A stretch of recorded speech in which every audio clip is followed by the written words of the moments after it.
Assalamualaikum warahmatullahi wabarakatuh. Kami dari kelompok 2 akan membahas tentang hak asasi manusia. Pengertian HAM adalah hak yang melekat pada diri manusia yang bersifat kodratif dan fundamental sebagai suatu anugerah Allah yang harus dihormati, dijaga, dan dilindungi oleh setiap individu, masyarakat, maupun negara.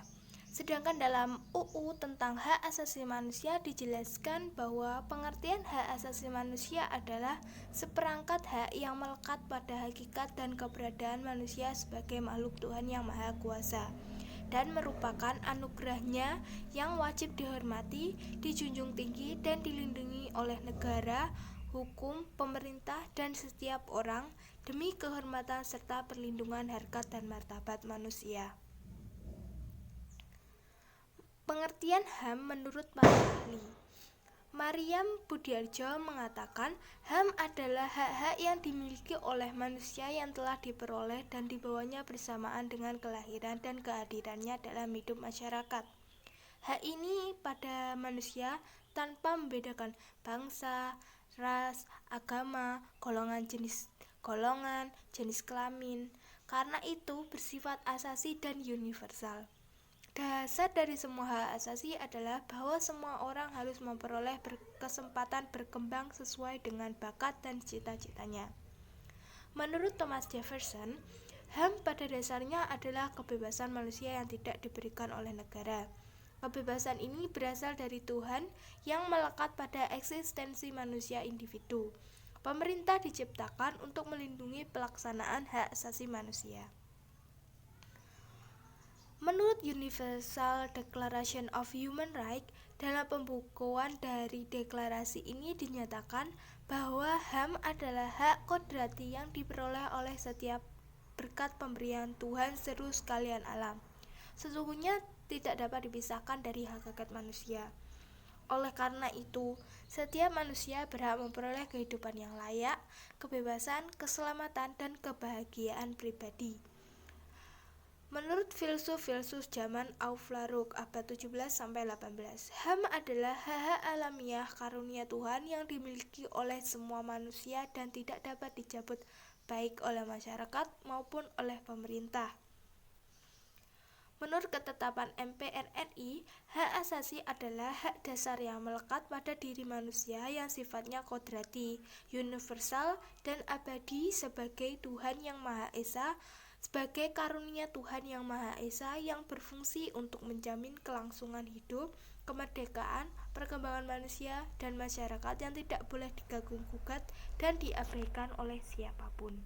Yang selanjutnya yaitu menurut ahli Hertilar, bahwasanya HAM ialah hak-hak yang sudah ada atau melekat pada tiap-tiap manusia dan tanpa mempunyai hak-hak itu, tiap-tiap manusia itu tidak dapat hidup selayaknya manusia. Hak ini didapatkan sejak lahir ke dunia. Yang selanjutnya yaitu menurut Prof. John Pranoto, bahwasanya HAM adalah suatu hak yang sifatnya mendasar atau juga asasi. Hak-hak yang dipunyai pada tiap-tiap manusia tersebut dengan berdasarkan kodratnya pada hakikatnya tidak akan dapat dipisahkan sehingga akan bersifat suci. Yang selanjutnya yaitu menurut John Lodge yang bahwasanya HAM itu ialah hak-hak yang secara langsung diberikan Tuhan yang Maha Esa pada tiap manusia sebagai hak-hak yang kodrati. Oleh sebab itu, tidak ada kekuatan di dunia ini yang dapat mencabutnya. HAM ini sifatnya fundamental atau mendasar bagi tiap kehidupan manusia dan pada hakikatnya sangat suci. Selanjutnya menurut Peter Reichberg, bahwasanya HAM ialah hak dasar yang bersifat mutlak dan juga harus dipunyai pada tiap insan untuk perkembangan dirinya tersebut. Yang terakhir yaitu menurut Undang-Undang Nomor 39 tahun 1999, HAM ialah seperangkat hak yang sudah ada pada diri manusia sebagai makhluk ciptaan Tuhan Yang Maha Esa, yang mana hak ini ialah anugerah yang wajib untuk dihargai dan juga untuk dilindungi oleh pada tiap orang untuk dapat melindungi harkat dan juga martabat manusia. Nah, kesimpulannya bahwa HAM itu merupakan hak yang melekat pada diri manusia yang bersifat kodrati atau fundamental sebagai anugerah Tuhan Yang Maha Esa yang harus dihormati, dijaga, dan dilindungi oleh setiap individu, masyarakat, atau negara. Macam-macam hak asasi manusia.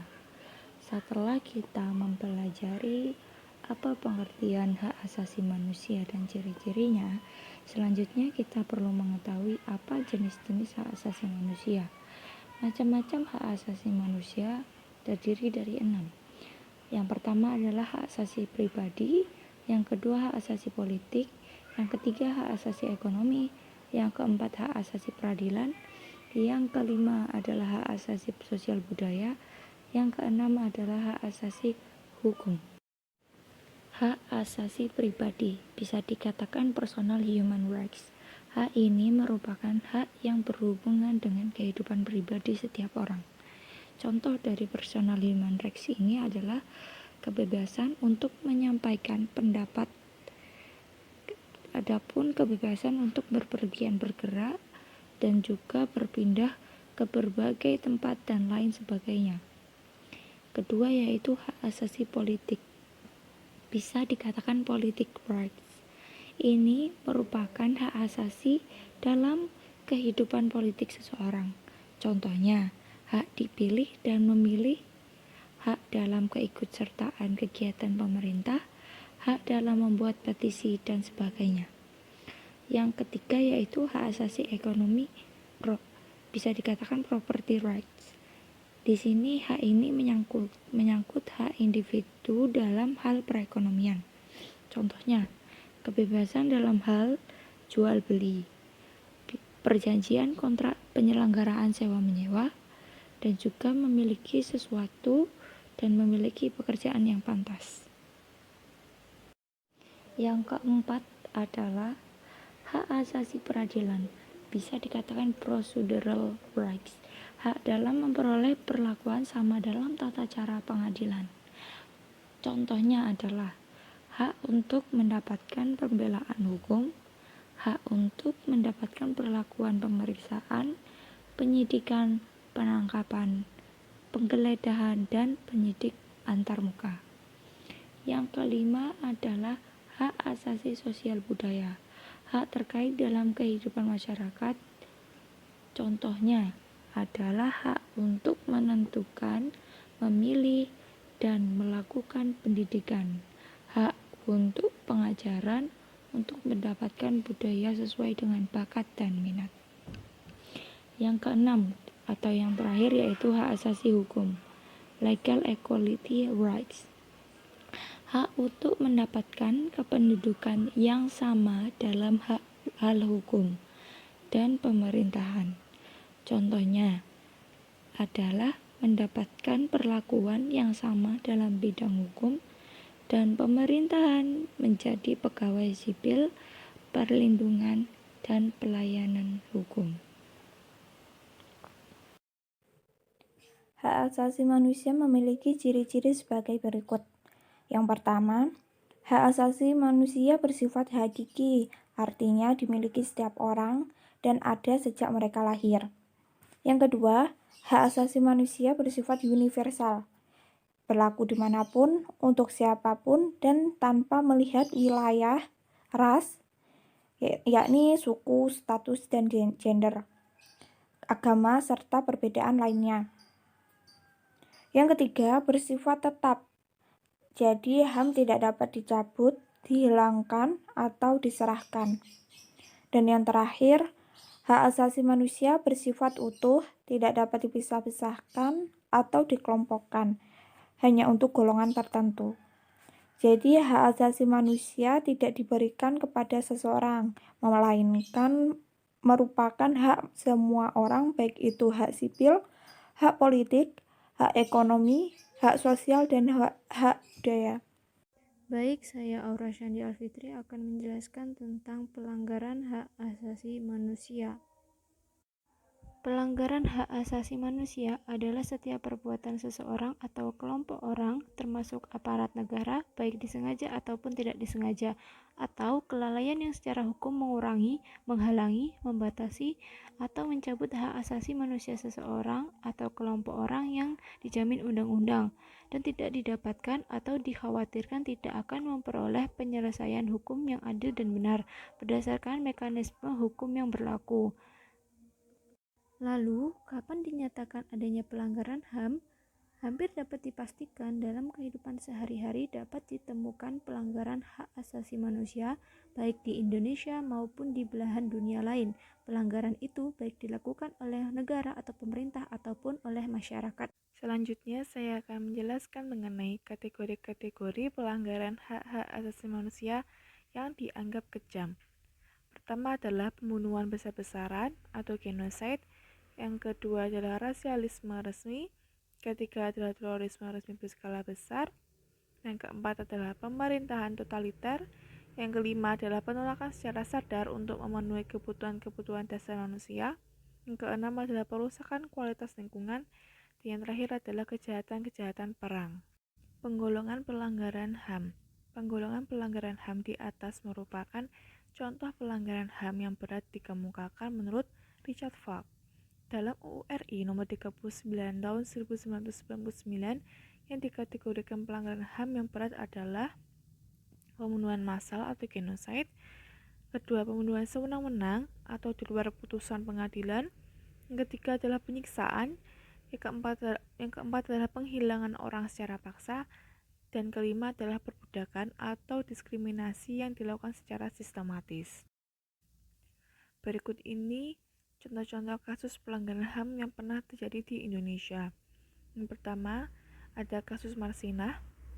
Marsinah adalah seorang aktivis dan buruh pabrik pada masa Orde Baru yang diculik dan kemudian ditemukan terbunuh pada tanggal 8 Mei 1993 setelah menghilang selama 3 hari. Yang kedua adalah kasus tragedi Semanggi. Tragedi Semanggi menunjuk kepada dua kejadian protes masyarakat terhadap pelaksanaan dan agenda sidang istimewa MPR yang mengakibatkan tewasnya warga sipil. Kejadian pertama dikenal dengan tragedi Semanggi 1 yang terjadi pada tanggal 11 hingga 13 November 1998 pada masa pemerintah transisi Indonesia yang menyebabkan tewas 17 warga sipil. Yang ketiga adalah kasus bom Bali. Pengoboman Bali tahun 2002 atau disebut dengan juga bom Bali 1 adalah rangkaian 3 peristiwa pengoboman yang terjadi pada malam hari tanggal 12 Oktober 2002. Dua ledakan pertama terjadi di Padis Pub dan Sari Club di Jalan Legian Kuta, Bali. Sedangkan ledakan terakhir terjadi di dekat kantor konsultan Amerika Serikat. Yang kedua adalah pengoboman Bali tahun 2005 atau biasa disebut bom Bali 2 yang terjadi pada tanggal 1 Oktober 2005 di Jimbaran, Bali. Yang keempat ada kasus Tanjung Priok. Peristiwa Tanjung Priok adalah peristiwa kerusuhan yang terjadi pada 12 September 1984 di Tanjung Priok, Jakarta, Indonesia yang mengakibatkan sejumlah korban tewas dan luka-luka serta sejumlah gedung rusak terbakar. Dan yang terakhir ada kasus pembunuhan Munir. Munir Said Talib adalah seorang aktivis HAM yang meninggal di dalam penerbangan dari Jakarta menuju Amsterdam pada tanggal 7 September 2004. Sekian presentasi dari kelompok kami. Mohon maaf jika ada salah kata. Setelah ini akan kita diskusikan lewat WA Group. Terima kasih. Wassalamualaikum warahmatullahi wabarakatuh.